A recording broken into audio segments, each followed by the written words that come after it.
This rolling. Good afternoon, everyone. I'm Jeffrey Moss from Parker Dewey. Really excited for today's session. Couple of quick housekeeping notes. First of all, this will be recorded and we will be sharing the slides afterwards. So feel free to keep your eyes open for that. In addition, I'll be pretty good about trying to keep my eyes on the chat as we go through this. So if you see me looking at the other screen, it's to do just that. If you have questions along the way, again, feel free to use the chat and put them in there. I'll try to address them as we go through, and certainly we'll leave some time at the end. So for today's session, we're going to try to keep it to about 30 minutes. We're going to talk through a quick overview. We'll hit what is a micro-internship. We'll walk through some actionable strategies that you can apply right now. And in addition, we're going to talk a little bit about a program where you can essentially see how this works with no cost to you. It's pretty incredible, and it's through some very, very generous support of a number of different organizations. And then we'll have some time for Q&A. So again, with that, let's get rolling. So very quick background, Parker Dewey. Who are we? We have been around for almost a decade. We are 100% focused on helping organizations more effectively engage, assess, and ultimately hire college students and recent graduates for full-time roles, summer internships, and all of those wonderful things. We're not a staffing firm, we're not a job board, but very much a recruiting tool that complements what you are doing. The way we do this are through these concept of micro-internships, which we'll talk a little bit about as we go through these. These are short-term projects that you can use to, again, get interest from students, see their skills in action, and ultimately build the relationships that lead to or drive a competitive advantage in hiring candidates. And the data about the effectiveness is pretty incredible. The challenges. Look, we're all feeling them, especially right now. College students are saying that the recruiting process doesn't effectively let them demonstrate skills. It doesn't help them explore career paths. As a result, we're seeing close to 50% first-year turnover, according to National Association of Colleges and Employers, for individuals who are hired out of college. And again, college broadly defined to include 2-year, 4-year, master's programs, boot camps, workforce training programs, etc. We also see increasing pressure on campus recruiting teams and employers. Cost per hire continues to increase.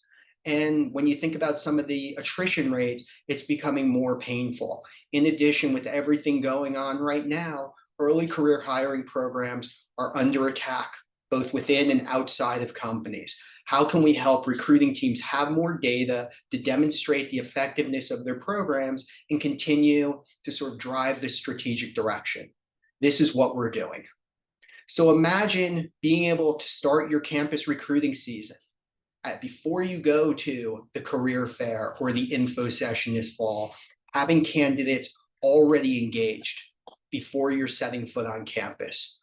Imagine being able to, when you are on campus, have meaningful discussions at the career fairs, at the info sessions, not just rehashing what's on the company's website or getting the resume and sort of the 30-second elevator pitch from a student, but actually being able to dive in to what some of those entry-level roles look like.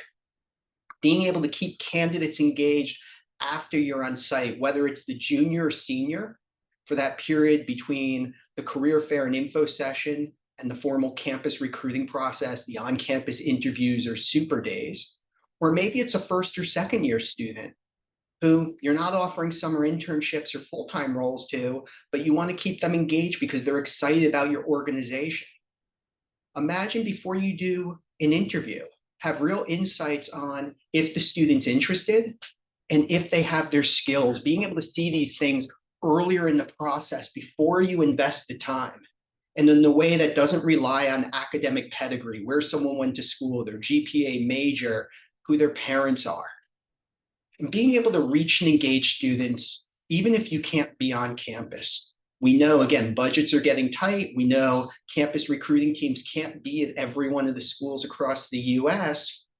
This can help really reach those students maybe who are from your geography but attend school elsewhere, or aren't able to participate in on-campus events. This is not hypothetical. This is not a fairy tale. This is experiential recruiting. Experiential recruiting is really the intersection between two things, employer branding and skills-based hiring. This is what we're going to talk about today. And when we talk about employer branding, we're not talking about the swag that you're giving out at the career fair or just if students know your organization's name.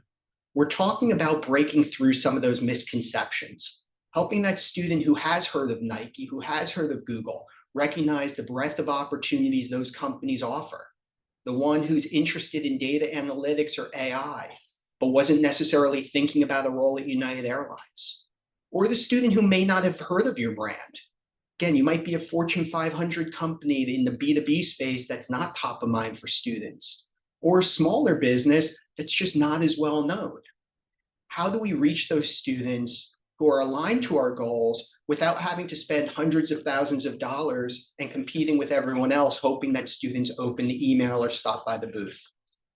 But we're also talking about skills-based or skills-first hiring. For anyone involved in SHRM, you know this is very, very top of mind. How can we get insights on candidate skills that, again, aren't based upon GPA or major, but based upon actual performance? And it's not just technical skills like, can someone use Excel or Power BI, though we certainly can assess those things.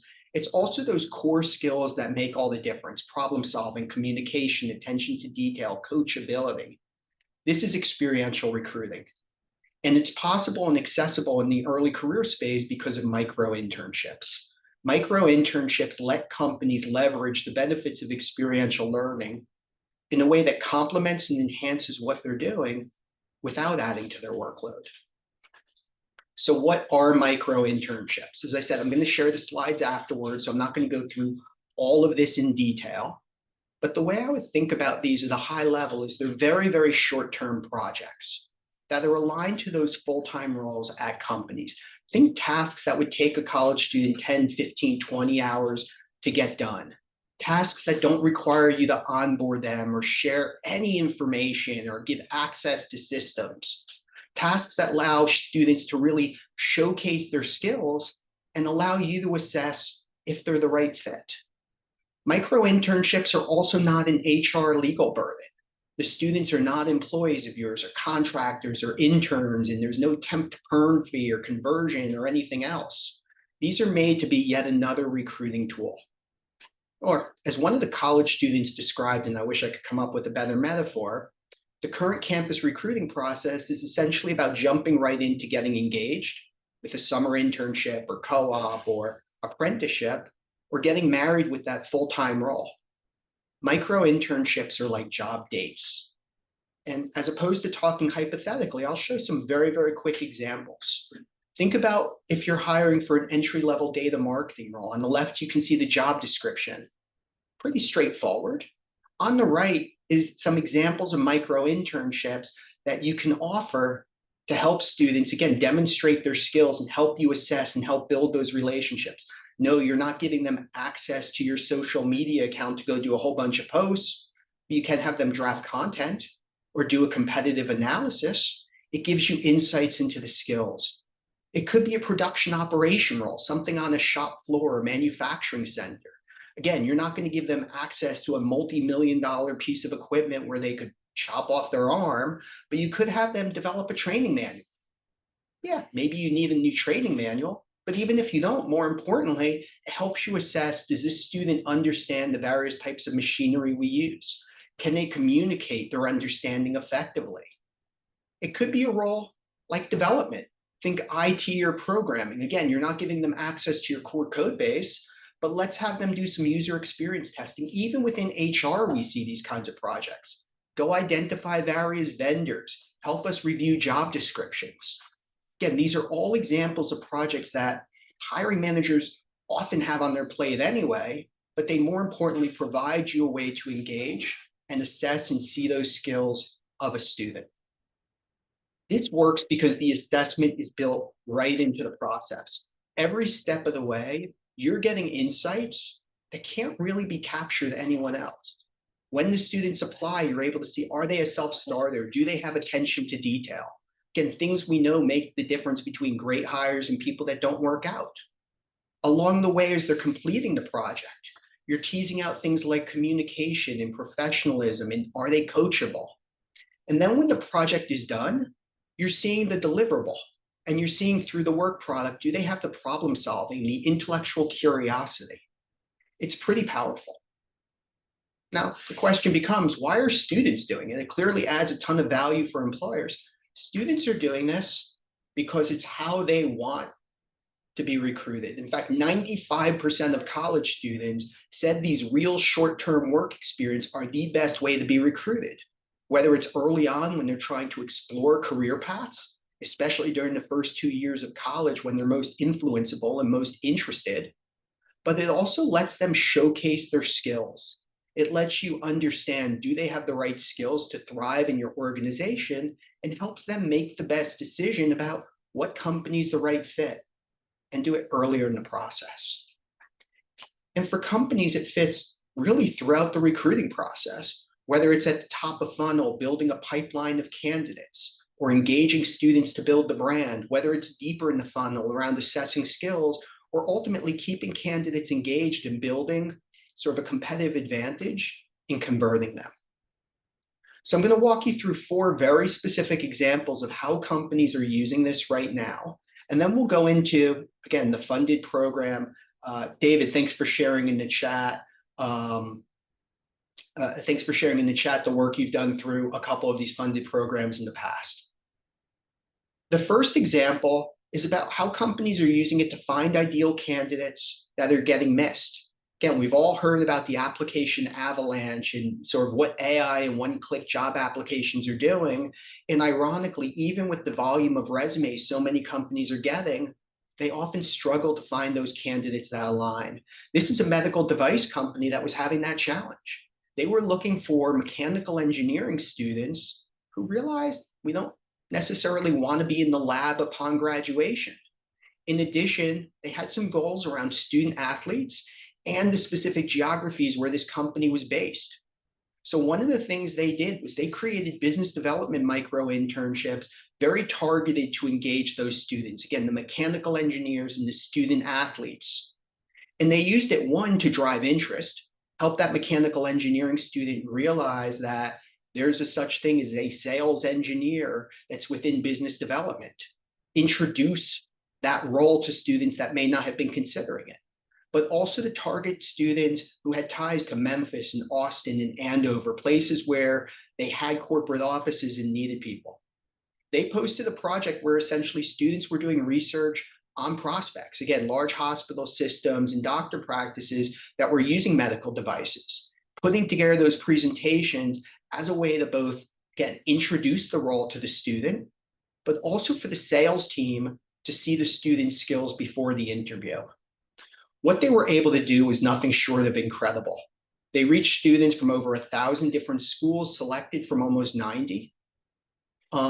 They had students doing projects that were just incredible. We talked a little bit earlier about the fact that 50% of college grads leave their first job within the first year. In business development, that number is much higher, typically 70 or 80%. In this case, of the students who are ultimately hired for the full-time roles, 100% of them are still at the company over a year and a half later, including one student who got an Employee of the Year award. One of the other things I like about this is the hiring managers loved it. Instead of just looking at a resume and notes from a phone screen or interview, the HR team was able to go to the hiring manager and say, here's resumes for candidates. In addition to, here's the one-page work sample tied to business development. Hiring managers thought it was the greatest thing. Not only did it help them get more insights on the students before the interview, but in the interview, they used the work product sort of as a catalyst for discussion. So the second example is about sourcing and selection. This company is interesting because it is a well-known fitness chain that was hiring for roles outside of the gyms. They would be on campus, and again, students would know the name and they would think the only roles available were in, again, being a trainer or being at the front desk at one of their facilities. This organization was trying to say, how can we get more students interested in roles in HR, finance, marketing at the corporate level.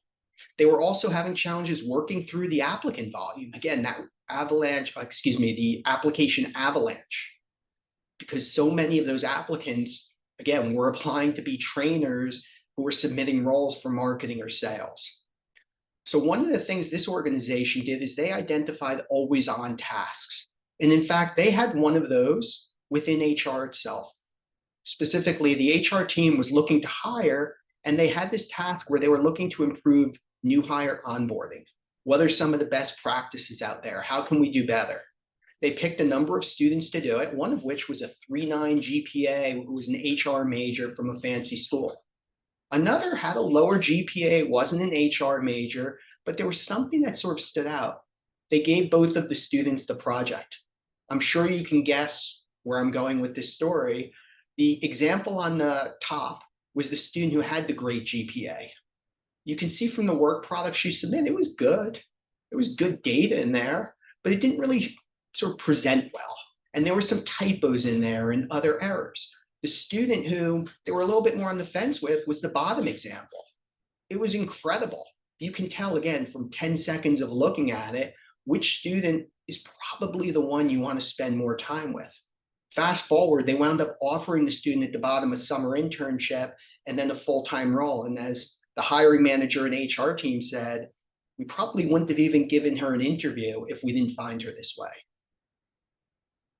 The third example is about deepening campus relationships. This was a healthcare organization that had spent tons and tons of time and money building relationships on campus, both for allied health roles, but also those beyond healthcare.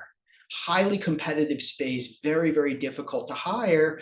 And they were finding that they were continuing to spend, but were trying to build that competitive advantage versus the other hospital systems. So one of the things they did was, again, offer micro-internships and design the projects very specifically to differentiate HCA from other hospital systems, highlighting the importance of patient care, highlighting employee relationships.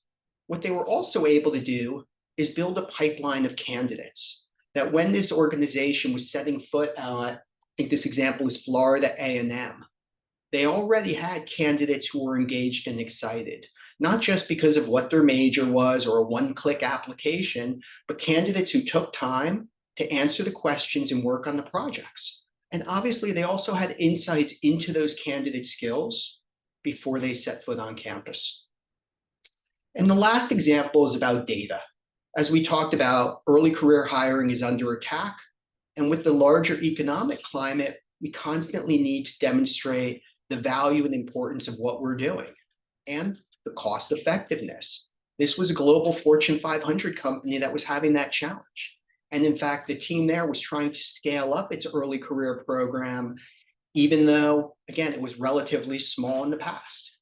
They then used micro-internships both to target specific students, but also to demonstrate the impact, be able to show to the C-suite or the HR leaders the fact that they were able to reach students with ties to some of the hard-to-fill geographies. They were able to show the effective cost per hire and cost per school they were spending. I think it was something like $73 compared to north of $1,000 on average. They were able to show the impact tied to other strategic goals, one of which was gender equity within the organization, and actually have that impact. The C-suite loved it, and it really positioned the campus recruiting team to continue to have success within that organization, not only protecting its budget and team, but actually getting approval from the CFO to scale up. It works for employers because it's easy and accessible. It's a single platform where employers can reach students from over 5,000 post-secondary institutions. We like the fact that it's equitable.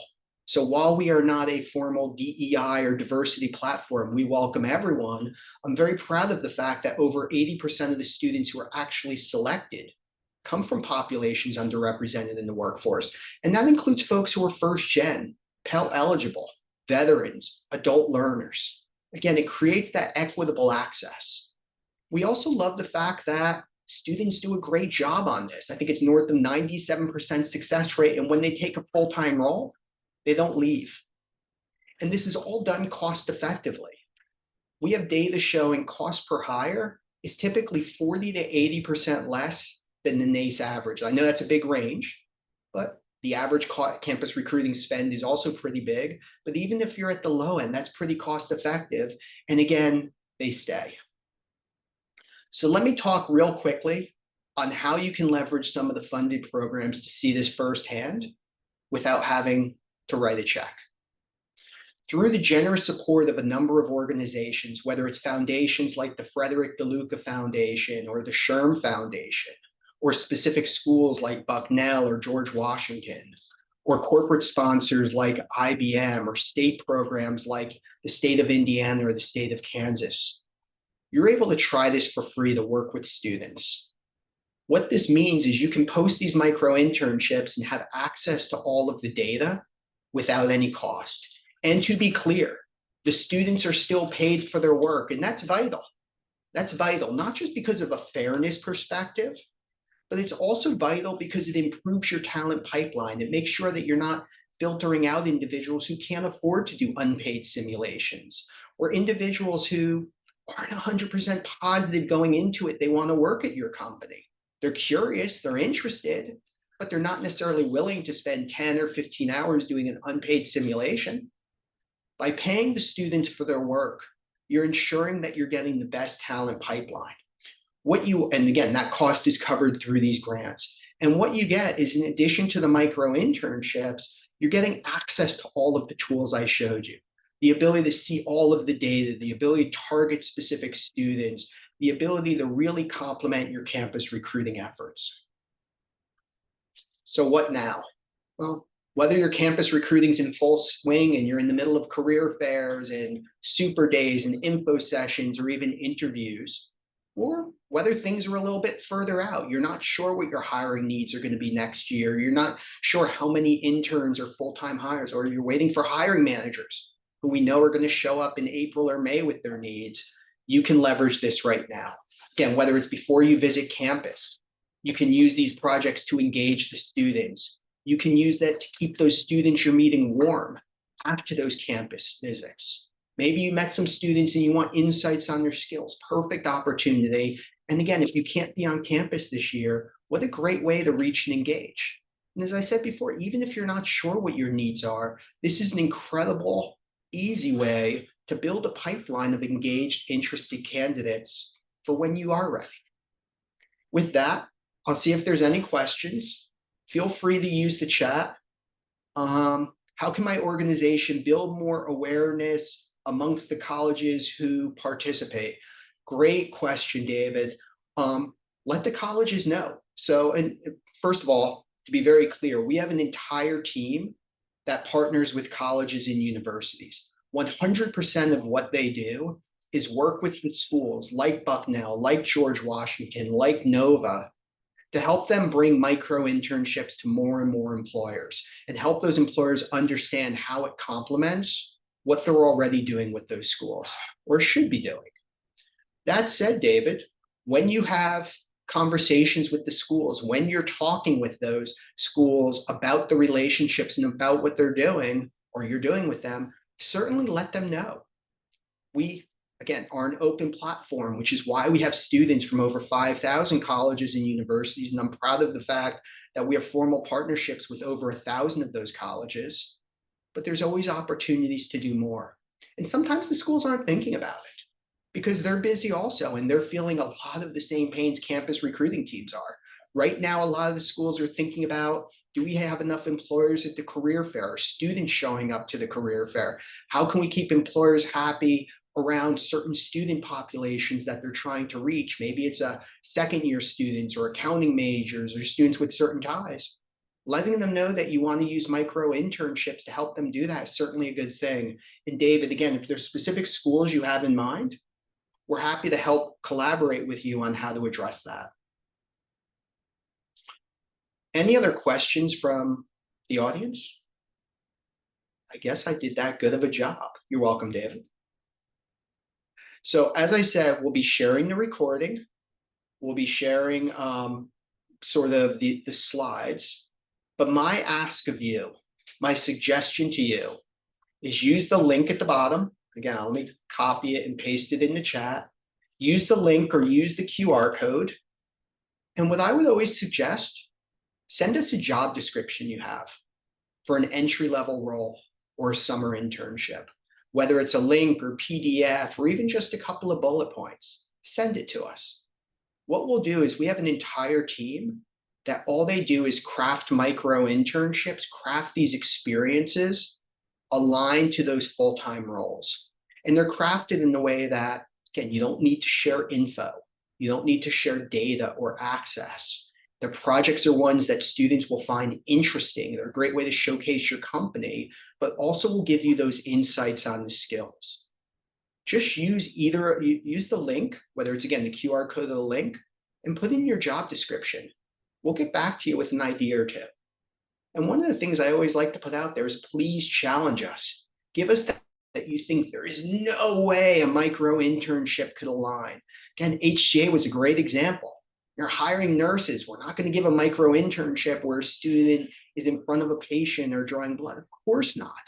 But we crafted some really interesting projects that both assessed the technical healthcare skills, but also allowed HCA to see those core skills and showcase who they were to potential nurses there.